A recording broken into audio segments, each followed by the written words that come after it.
in his eyes, I'm not worthy of him, which is fine, no problem at all, no hard feelings. I'm going to go in there and I'm going to lay some power on him, and he's going to realise who I am. I don't think we've spoke to you since the announcement, so what's kind of your reaction to UFC Liverpool and Wonderboy? Just that, happy that I was the first to do it here. Suppose because it's never been done, has it? Vegas and Madison Square Garden's been done. And I know Liverpool's not on that calibre of things, but for me it is, you know, like my city and my people, so. So you said before UFC London that you didn't really expect the fight to happen. So what was your reaction when you got the call? How did you kind of feel when they told you it was happening? I don't know, really. Like, I was really happy, but I felt like Stephen Thompson didn't want the fight. Maybe he'd been pushed into the fight, maybe, because I'd called him out a lot. I definitely know he thinks I'm not worthy of him, and I know he's not looking forward to fight me, because he thinks obviously I'm not worthy of him. And also I think there's a sense of like, I think he knows I'm not just a pushover. He's saying he's not impressed by me and that, which is fine. I'm not taking any disrespect, you know, each their own, but I think he knows that I'm a dangerous person to fight, so I think that's why he's upset, because it's like he's not getting the fight he wanted. He wanted RDA, you know, to get back in title contention and whatever, but he's got me now, a young hungry fighter. I am hungry, and you know, I want to really go in there and rip his head off. Have you spoken to Dana about it? What have the kind of people at the UFC told you about the fight? Yeah, they don't speak to me much, you know. I'm not really a guy, I don't want to really keep in contact with them. I just want them to tell me what to do and I'll do it, and sort of a relationship like that. But I just said to Dana, I just said like, thanks for making Liverpool, Dana, you know, thank you. And he's like, my pleasure, kid. I've been wanting it to happen for years, so it's nice, isn't it?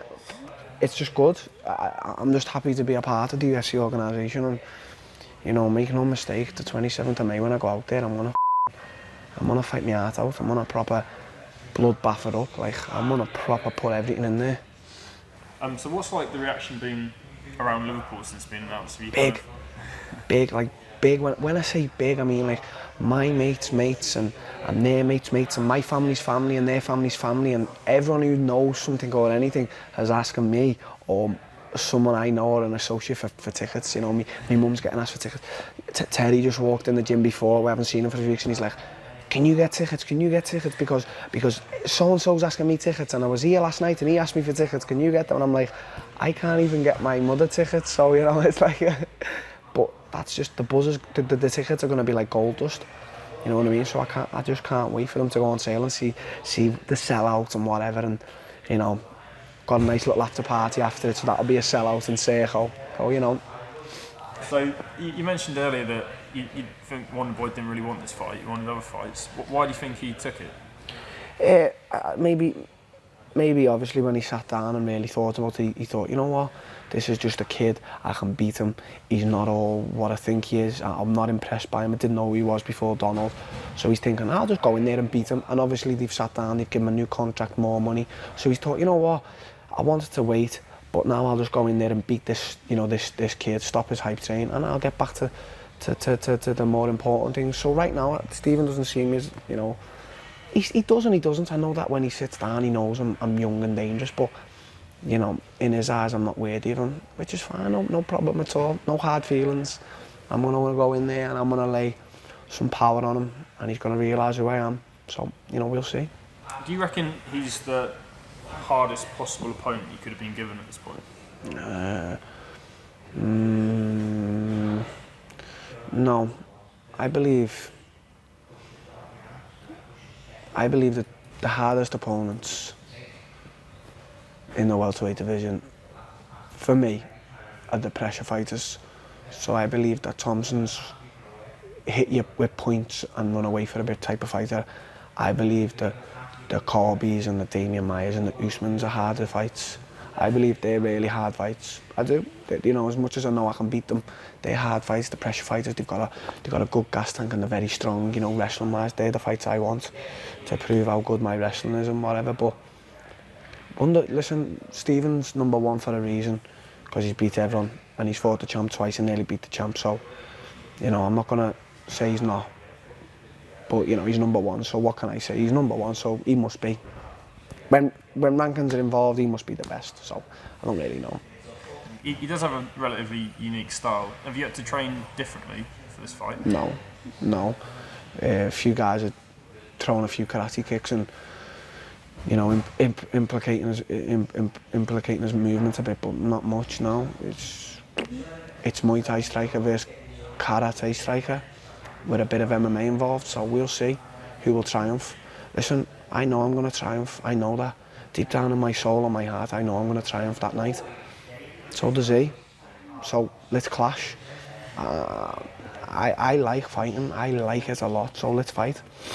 He said that your style is easy to prepare for. He said that you're in over your head, all these things. Is that just him kind of, you know, trying to get into your head a bit, or do you think can't get in my head? That? My head's steel block. Can't get in my head. It just is what it is. He's a nice guy, Stephen, and he's just disrespected me a bit because I disrespected him a bit. But you know, he's just talking a little bit of shit. There's no problem with that at all. I'm in over my head. Okay, well, so what? What's the worst that can happen? I don't care. Do I look like I give a shit? No.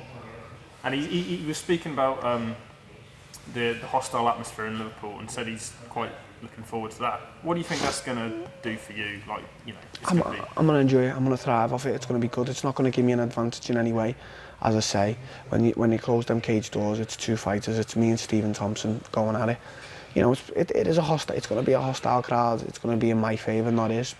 It's not going to be that bad for him. Maybe it will, maybe it won't. But at the end of the day, this is the first time I'm in my crowd, in my hometown. I've never fought in England professionally MMA, so you know, first time, and it's in Liverpool. First ever time as well, history. So you know, good. I'm buzzing to fight Stephen. I'm buzzing to lay some hands on him. How's the fight going to go? How's it going to go down? I believe I'm going to knock him out. I believe I'm going to make him faint and make him, you know, I believe I'm going to have him jittery. And I believe I can land the big shots. I can avoid his kicks, avoid his takedowns, because I know he's training his takedowns with Chris Weidman right now. You know, no better person to train with. You know, Chris Weidman's one of the best wrestlers, not just in MMA, but when he was actually wrestling. So, you know, he's got all the right tools and attributes and training partners, but still, it won't make a difference with me. I'm a different fighter, different presence in there. So I do believe I'm going to knock him out.